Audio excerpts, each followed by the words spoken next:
Hi everyone, welcome to my Autodesk screencast. My name is Zan Ta and I work for Repro Products in Smyrna, Georgia.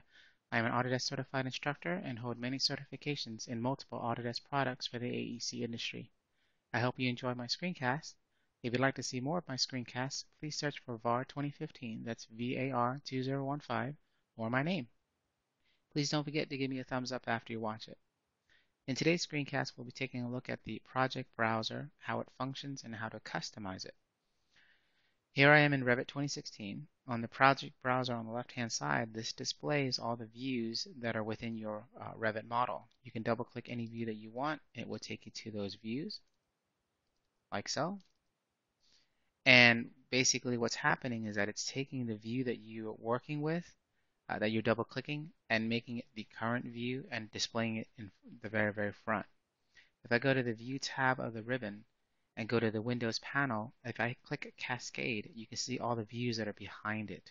And what's actually happening is that Revit has to process all these views that are behind it, and it makes your computer run a little slower. You may or may not have heard my fan from my laptop kick in just now. If I click Close Hidden, all of those views will go away that are behind it, and it'll just make your software run a little faster and your computer run a little faster. So that's the functionality of the project browser. To customize it, we can right-click it and go to Browser Organization.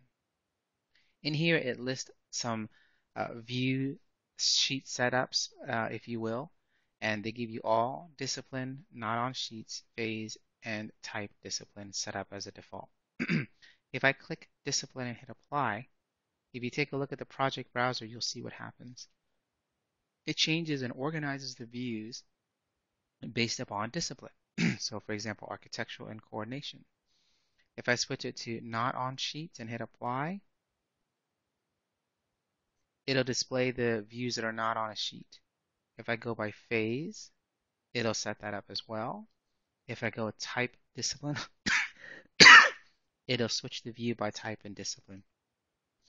If I go to Sheets tab, I can also say give me all my sheets, or the ones that are drawn by, or the ones that are issued by, or the ones that have a sheet prefix. A lot of people would do sheet prefix because they'll set up different sheets for different disciplines and all under one Revit model. So you'll say A for architectural, S for structural, so on and so forth. Now, if you need to, you can actually make your own. So for example, here under the views, I can click new and give it a name. So I'm going to call it something. I hit OK. And in here, I can filter the information if I need to and sort and group it however I need to. So let's say I want to sort it by sheet name, and then, well, let's do sheet number first, and then sheet name, and then we'll by, say, view scale, and maybe discipline. We won't filter any data, so I'll just hit OK.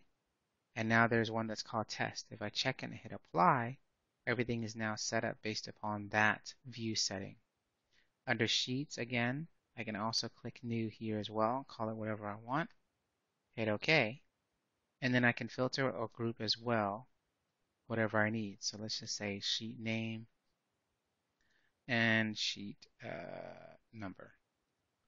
And we'll filter by sheet name, schematic drawings, hit OK, put a check mark here and hit apply, and now the information only shows up how we want it to show up. If we need to get back to how things were before and get rid of what we created, click all, hit apply, go to sheets, click all, hit apply, hit OK. Once you've done that, now you can go back to browser organization. If you check the one that you made, you can click to try to click delete, and this is kind of strange. Sometimes it says it can't delete it because it thinks it's still the same one.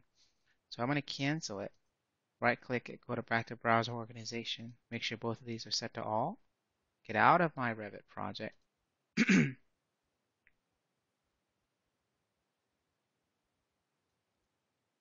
and then come back into the project.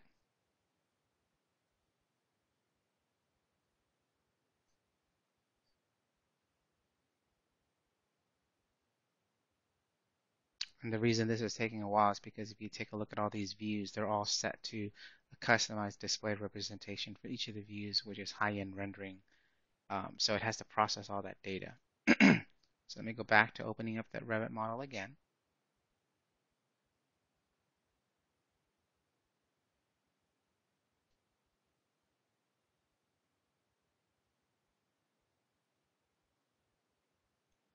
And go back to browser organization. And now you'll see that that's gone. And under sheets, they're gone as well. And that's it. That's how you set up and work with the project browser and how to customize it. Thanks for watching my screencast, and please don't forget to give me a thumbs up.